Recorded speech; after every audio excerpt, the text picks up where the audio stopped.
एक प्रचलित कथा के अनुसार पुराने समय में एक किसान की फसल बार बार खराब हो रही थी।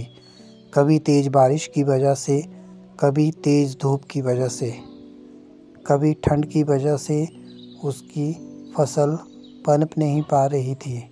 एक दिन इससे दुखी होकर किसान भगवान पर नाराज हो गया। वह भगवान को लगातार कोस रहा था। तभी वहाँ भगवान प्रकट हुए। किसान ने भगवान से कहा कि भगवान, आपको खेती की बिल्कुल भी जानकारी नहीं है।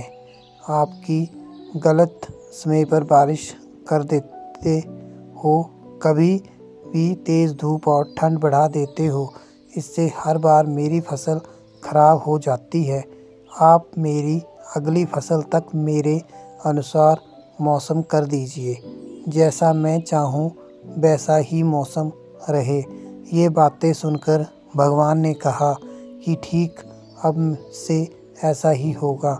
ये बोलकर वे अंतर्ध्यान हो गए। अगले दिन से किसान ने फिर से गेहूं की खेती शुरू कर दी। अब जब वह बारिश चाहता था तब बारिश होती, फसल के लिए जब उसे धूप की ज़रूरत होती तब धूप निकलती। इस तरह उसकी इच्छा के अनुसार मौसम चल रहा था। धीरे धीरे उसकी फसल तैयार हो गई। हरे भरे खेत को देखकर किसान बहुत खुश था। जब फसल कटाई का समय आया तो उसने देखा कि फसल की बालियों में गेहूं थे ही नहीं, सब की सब खोखली बालियां थी। यह देखकर उसने फिर से भगवान को याद किया। भगवान प्रकट हुए तो इसकी वजह पूछी। भगवान ने कहा कि तुम्हारी फसल ने बिल्कुल भी संघर्ष नहीं किया है, इसी वजह से ये खोखली हो गई हैं।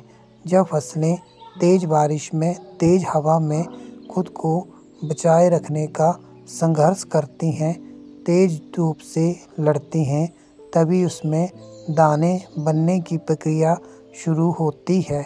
जिस तरह सोने को चमकने के लिए आग में तपना पड़ता है, ठीक उसी तरह फसलों के लिए भी संघर्ष जरूरी होता है।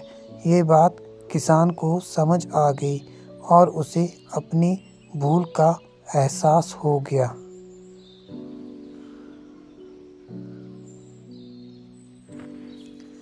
इस कथा की सीख यह है कि जब तक हमारे जीवन में बाधाएं नहीं आती है, तब तक हमारी प्रतिभा में निखार नहीं आता है। बाधाएं ही हमें साहसी बनाती हैं। परेशानियों की वजह से ही हमारा सही विकास होता है।